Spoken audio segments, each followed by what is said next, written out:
Hi, Lyndon here. This week I've been reflecting on speech, not public speaking, not presentation skills, not communication techniques or anything fancy, something much simpler and much, much deeper. The words we live under. The private conversations we have with ourselves every single day. For many years, I've been fascinated by the hummingbird.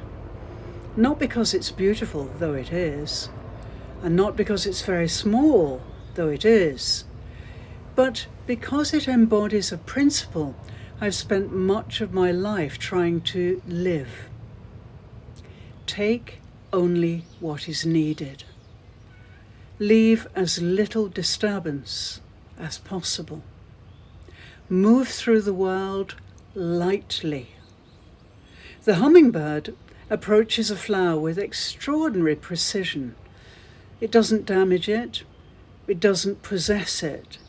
It doesn't take more than it needs. It simply hovers and pokes its beak inside the flowers to receive the nourishment and moves on.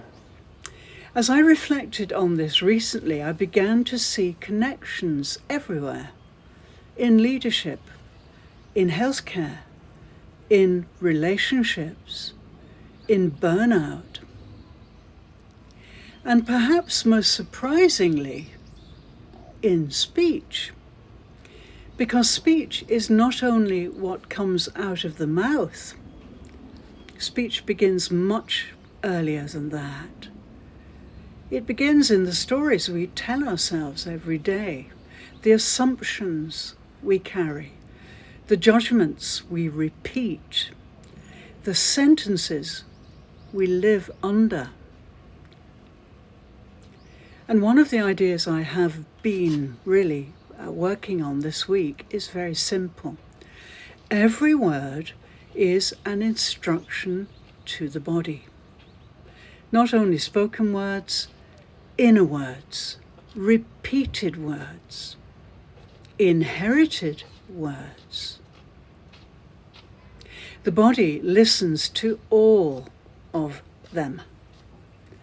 Many people are living under instructions they never consciously chose. Like, I need to try harder.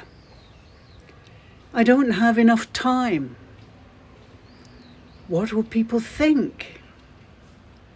I should be able to cope.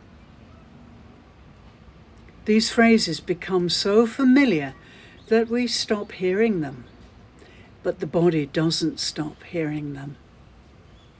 The body is listening all the time. And perhaps this is one reason so many people feel exhausted. Not only because of what they're doing, but because of the language they are living under.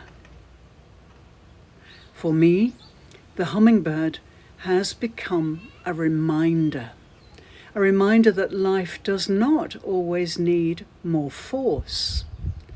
Sometimes it needs more presence, more listening, more truth, less disturbance. So this week, I leave you with a simple question. What sentence is your body living under today? And if that sentence became the atmosphere around you, would you want to live there? Thank you for listening.